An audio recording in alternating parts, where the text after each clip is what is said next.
Hey, what's up, y'all? Today, I'm going to be answering some of y'all's questions that y'all had about China and about living here. I'll put the questions on the screen for you and let's dive in. So, the first question I have here is from Good Morning Vietnam, right? Good Morning Vietnam asks, is going to the doctor or the dentist cheaper? And he also says, do you need a car or public transport? Okay, so going to the doctor, going to the dentist, much cheaper. I can tell you from my own personal experience. I go do a full body checkup every single year. I'm actually required to for my resident permit for living in China. And so my full body check I just did recently, it cost about $100. And it's like a full blood panel, a urine sample. They do ultrasound, a vision test, and like an x-ray. There's like 8 different checks that they do, and it costs about $100 in total for that check. And that's at a designated place that you must go to for this type of service. So if you go to a normal hospital that's not for this particular purpose, it'll be much cheaper than that. The dentist cheaper, very cheap. I know this from personal experience as well. I've had a root canal done here. I've had dental implants done here, and much cheaper. And the quality of work was much better too. The root canal I had done cost me about $100. And then I also did an implant, like where they drilled a hole in your bone and the screw and all that stuff. And that cost me about $300. Now, I had 2 of them done in America, like way back in the late 1980s. My front teeth actually, so I was in an accident, and these are fake. But back in the late 1980s, it was like $2,000 US. And I just did the implant here in China 2 years ago, like $400, and no pain, great experience. Every time I've been to the dentist here, so dentist here, wonderful. Let's see, what's next? Oh, he's also asked, do you need a car or public transport? Okay, so that really depends on the situation, or the city that you decide to live. I myself, I don't live in a big city because I just don't like it. So I have a car because it's much more convenient for me, because there's no subway system here and it takes forever to get anywhere on the bus. And this is like a massive city, everything's spread out. So, it could take a long time to go somewhere. But that being said, if you're going to a bigger city like Shenzhen or Shanghai or Guangzhou, Beijing, the places where most expats go to, you don't need a car there. It can actually be a hindrance and cost you a lot of money too, because public transport is super convenient and super cheap. So if you're in a bigger city, you don't even need to think about getting a car, really. Yeah, so I hope that answers your question, and thanks for the question. I appreciate it. The next one is going to be from Lee Yu Chi. I hope I said that right.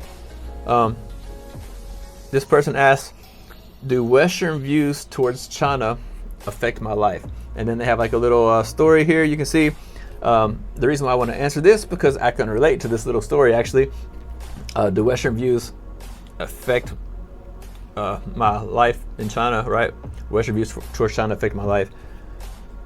Not really, but I hear them and I just ignore them. But my own family specifically has many misconceptions about China. They say things like they just assume China is like 1930s style communism and that we don't have any freedoms here, nothing like that, which is totally not the case. I actually feel a lot more freedom here than I ever felt living in America, as far as personal freedoms. Obviously I can't like vote or something like that, but for the most part, as far as personal freedoms go, I don't feel I have any. There's nothing violating my rights. I can do what I want to do when I want to do it, right? I can go stand outside and drink a beer, or I can go any place I want to go and whatever. It's just the only freedom I don't have is the free use of internet without a VPN. So you can't use like the Facebook and YouTube and stuff like that without having a VPN. But other than that, I can't complain at all. And so it doesn't really affect my life too much. I've had family members like push me to come back and things like that. But you know, small town America, people will just have this misconception about China and what it's really like. And those are people who's never lived here for a long period of time, or they've never set foot inside the country, and they have no idea because they don't know the country, they don't know the culture. So take it with a grain of salt when people say things to you about that, right? The next question is from Evgeny Clark, or Evgeny Clark. I'm not sure if I said that right. I'm sorry. But they ask, what do I like most in China? This is actually a tough question because there's so many things that I actually like. It's hard to say what I like most, but I can tell you a few of the things I like and why I like it. So one of the things I really like is the food. Like, I can eat Chinese food every single day and never eat the same thing because there's so many different varieties of Chinese food. There's like steamed food, there's not spicy food, there's super spicy food, there's and everything in between. There's noodles, there's rice, and whatever. There's so many different like varieties of food. You can never eat the same thing twice if you really don't want to. Like, there's that much food. So one of the things I really like. And then also opportunity. You know, China is a big country with so many different like economic levels and things like that. And if you're good at networking, you can really create some great opportunities for yourself in business or personal life and things like that. So great opportunities to be had in China. And then people overall, I've had a pleasant experience with most people. Most people are, especially like local, your friends, stuff like that. You know, having local Chinese friends, they'll treat you really, really well. And also expats, like just being around other foreigners who kind of have the same mentality as you, who's like were brave enough to leave their country and come live somewhere else. It takes a different type of person, different type of mindset. So you can really create great friendships with those type of people compared to people that you just, you know, that you were friends with back home, because you're just on a different level now, like mentally.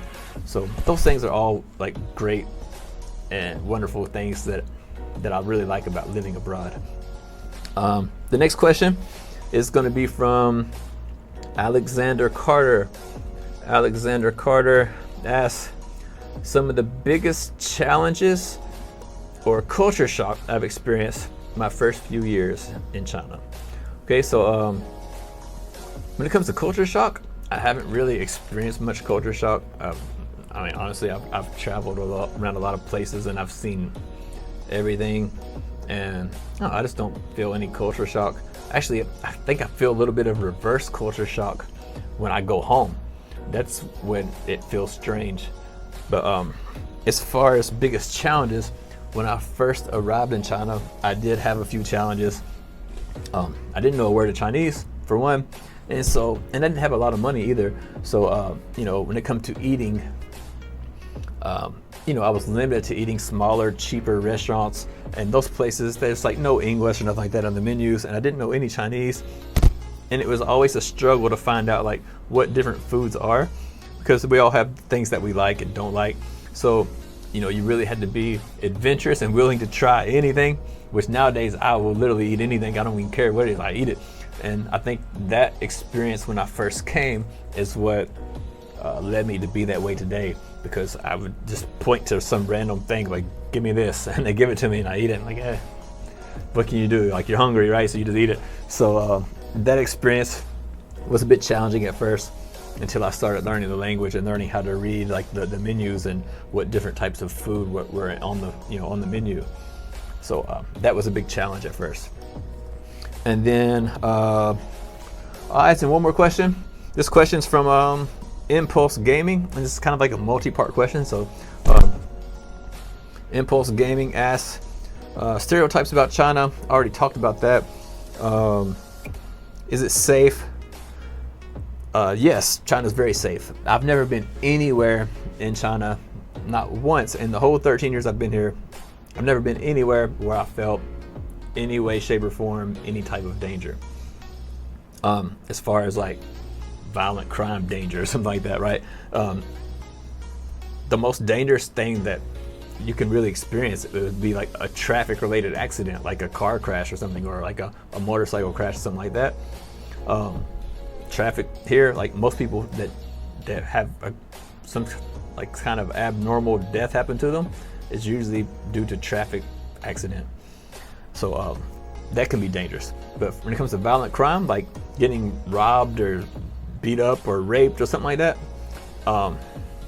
you don't really have a lot to worry about. It's pretty safe. See, Impulse Gaming also asks, is the food clean and what to avoid? So I'm going to tackle these two in the same thing. Is the food clean? Most places you go will be clean. If you go to like a restaurant, right? Like you go to like a proper restaurant, like at a shopping mall or something, they have like a food like safety thing here like they have in America, like where they go and they inspect all the restaurants and things like that. So it's pretty safe. When it comes to eating street food and things like that and these mom and pop places, that's a different story. Some of them can be really great and safe, and others maybe exactly the opposite. They could be quite like dangerous. You could get food poisoning and things like that, which is a common occurrence here in China, especially among expats. Now, how to avoid that is quite simple. If you see like these type of places and there's no local people eating there, just avoid it. Don't go there. If the locals aren't going to eat there, you probably don't eat there either. So you typically want to stick to places that are crowded and a lot of people go to. That's the places you want to go. If you do that, you'll be fine, and you can avoid the the food poisoning and things like that. And then the last one is how to embrace the culture. So this is the easy one, I think. When it comes to actually embracing the culture, first of all, you need to start learning the language at least at a basic level.